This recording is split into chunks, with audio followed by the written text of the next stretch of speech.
Hello everyone, welcome to the English YouTuber. So I'm uploading these essay videos because I think it is imperative that you watch these videos because not only are you going to learn new vocabulary, but you're also going to familiarize with the different points that you can write in this essay because you never know, you might get one of these in your examinations. So make sure you watch this video until the end and also share it among your friends. So today's topic is whether the government should control the violence in movies and shows to reduce the crime in the society. So I've chosen this essay because I think it is quite apt that looking at the present scenario, we see a lot of movies that are now seen on the silver screen that are extremely violent, and it is also seen that people are favoring violent movies more than peaceful ones. So let's see if there is a correlation between the crime in the society, the attitude of the people, and the violence that is portrayed on various media.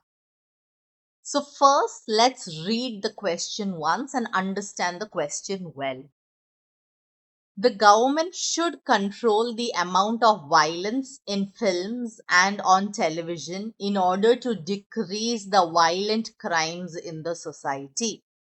To what extent do you agree or disagree? So, first, I want to tell you one of the major spelling mistakes done by students is the spelling of government, where they forget to write the N. So it is government, but pronounced as government. Okay. So here they're asking, should the government curb or control the amount of violence? So first, obviously, there's going to be an introduction paragraph. There are going to be three body paragraphs and a conclusion. So in two body paragraphs, we are going to write a particular opinion that we think is our majority of our view and 20% of the opposite view.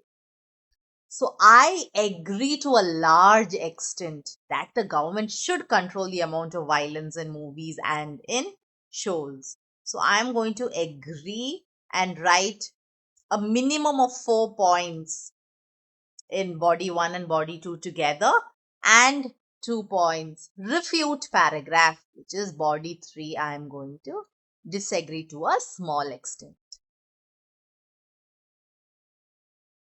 So I hope the skeleton of the essay is clear. Now we will go and first brainstorm a few vocabularies that we can write. Because now if you see, I will have to write the word violence umpteen number of times, and that is going to be repetitive.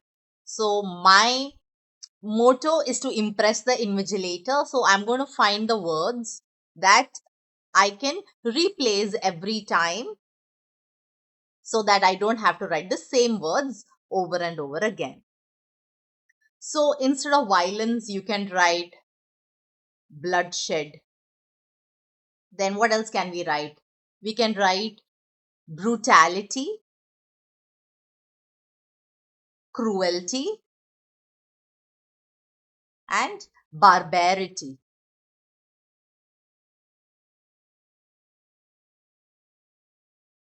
Okay.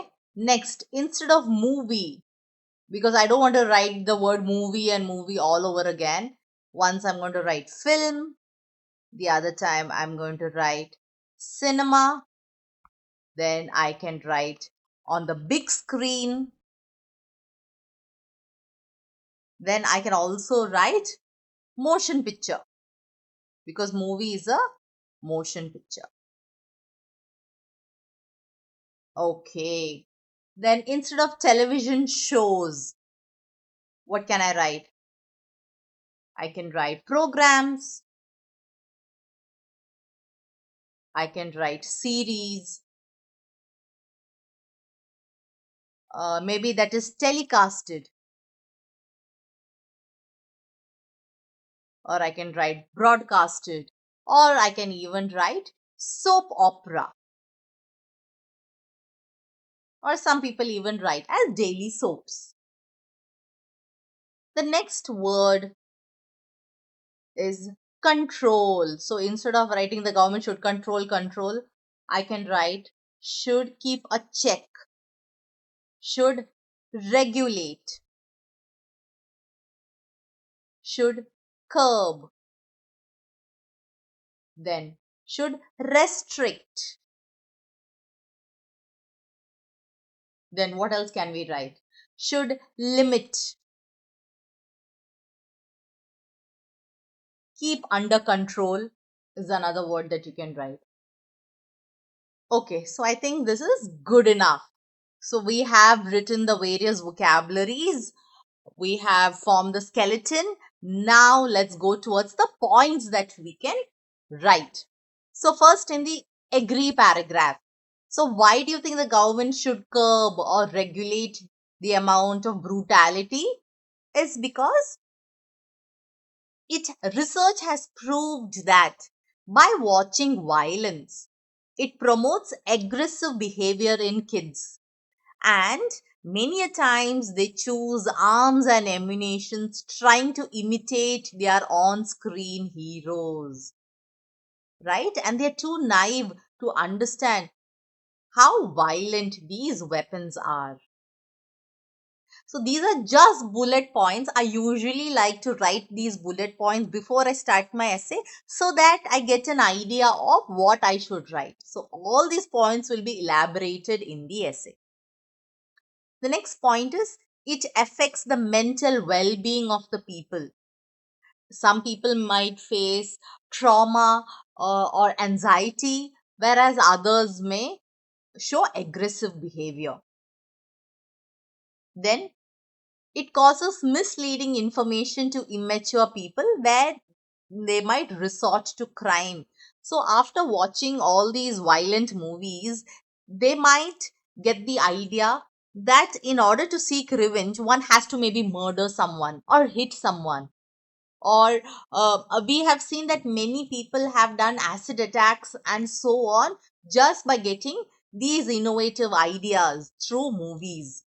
And also, we can see that many robbers have tried to replicate the bank robbery after seeing Money Heist or other shows. And I don't know if you know, there is this movie called Drishyam, and someone actually tried to bury the body just like how it was shown in the movie. So that is why it brings about a lot of misleading information, and people resort to such crimes later. Then the last point is it desensitizes the people. It causes emotional numbing. So after watching a lot of violence, people don't feel anything anymore. So they're no longer compassionate. And even when someone is actually hurt in real life, they don't feel any emotions. So this is why I feel that the amount of brutality or barbarity should be restricted, controlled, or kept under control. Now I have to write 2 points disagreeing with this view. So there I'll be writing movies and shows are just for recreation and people do not enact them. People are sensible enough to understand that it is just for entertainment. Then trigger warnings and appropriate age restriction can curb the sensitive people from viewing such disturbing content. So I don't think the government should control. So these are my points for disagree. So I hope so much is clear because now we will be going towards the sample answer and I think you're going to get a better picture of how to write this essay. Okay, so this is my introduction paragraph. I'm going to write a general statement. I'm going to paraphrase the question and then give my opinion in the last sentence.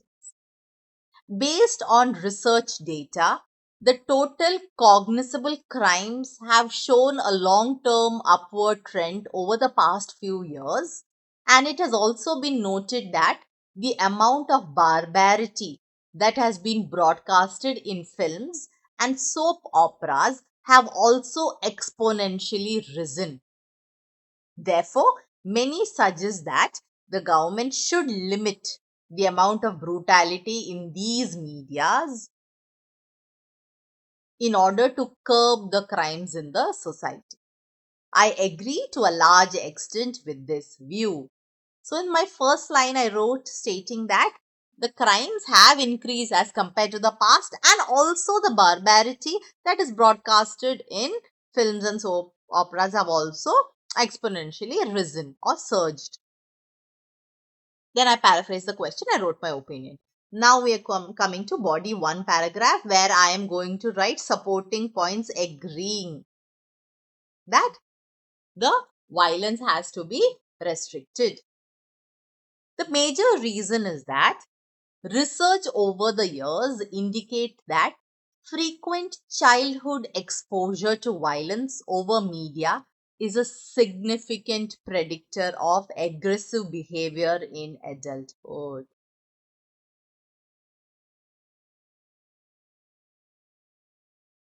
Since youngsters have a tender mind, they are more susceptible because their frontal lobes, which handle decision making and impulse control, are not fully developed. Therefore, by watching cruel scenes, they are more likely to be involved in criminal acts as adults, and they also get fascinated to use arms and ammunitions by trying to replicate the scenes performed by their favorite on screen character. So, we have come across numerous incidents where children have tried to recreate the scenes performed by their favorite on screen character and thus either hurting themselves or hurting others. So, what is the meaning of the word susceptible? Susceptible is they are prone to aggressive behavior because their frontal lobes in the brain are not fully developed. So, they don't know what is right and what is wrong. For example, so it's always better you add at least one example in the entire essay. For example, there was an incident in the United States of America where a little boy, fascinated by the service revolver of his father, accidentally shot his grandmother as he did not know the repercussions of handling such a dangerous weapon. He was naive and just tried to recreate a scene from the movies. Hence, it becomes imperative means it is necessary, it is vital, it is pivotal that the crime scenes have to be managed effectively so that it can prevent aggressive behavior in kids. So, this was the impact towards youngsters. Now, further in beat 2. Furthermore, long term exposure to brutality desensitizes the people and causes emotional and psychological numbing, where they become apathetic. Apathetic means they do not feel anything. So, sympathetic is you feel sympathy, or empathetic means you feel empathy towards others. But apathetic means you don't feel any emotions. So, where they become apathetic to the pain of others and gradually accept violence as a normal problem solving tool. So, they are like, okay, he did not do this, he killed him. Okay, so what is wrong in that? You try to accept these violent behaviors as something normal. That is why we see nowadays youngsters killing each other over trivial matters. This phenomenon is supported by the fact that nowadays people can watch gruesome scenes without any disgust or feel any kind of compassion towards the victim. So, when we see someone dying, we don't feel any kind of emotions because of emotional numbing. Thus, it is vital that we regulate violence on the big screens and on the television or in series. Not only this, but it also cognitively affects the viewers, causing them to experience augmented fear. Augmented means increased. Increased fear, anxiety, and in some cases, symptoms of trauma. So, when we see a lot of these violence that is committed towards women, they feel increased fear and anxiety. On the opposite spectrum, it also causes aggressive behaviors and violent tendencies in some. Finally, It provides innovative plots for criminals where many scenes have been recreated to either commit crimes or conceal the crime once performed. I've already explained this before. So now we are coming to the opposite view where we are going to disagree. On the other hand, to a small extent, I also believe that aggressive individuals may simply be more attracted to violent media, making it difficult to prove that media itself is the cause, as many consider it to be a form of recreation and nothing more. So, here I'm trying to say that maybe violent people are more attracted towards violent movies, and so maybe they might not be the real reason why violence has increased. Moreover, through trigger warnings and appropriate age restriction, we can curb the sensitive or people susceptible to go astray from viewing such disturbing content. So we can restrict sensitive people or people who are susceptible to go astray from watching such content, that is through age restriction and maybe some kind of censorship. Now, coming to the concluding paragraph. Thus, in a nutshell, it is the need of the hour. That means we have to do it now. It is the need of the hour that the government should initiate a strict policy to regulate the violence in media as they promote aggressive behavior, aggressive cognition, decreased empathy, and pro social behavior. Hence, it is vital that the government emphasizes information that is constructive and educational rather than content that is destructive and violent. We should watch more of constructive, educational, positive content so that there is positivity in the environment rather than maintain a very violent and destructive society. And we have completed the essay. I hope you got to learn a lot of new things through this video. Please share it among your friends, and if you haven't subscribed, what are you waiting for? Do it immediately. Remember that all of you are in my prayers and I'm praying for each one of you. God bless.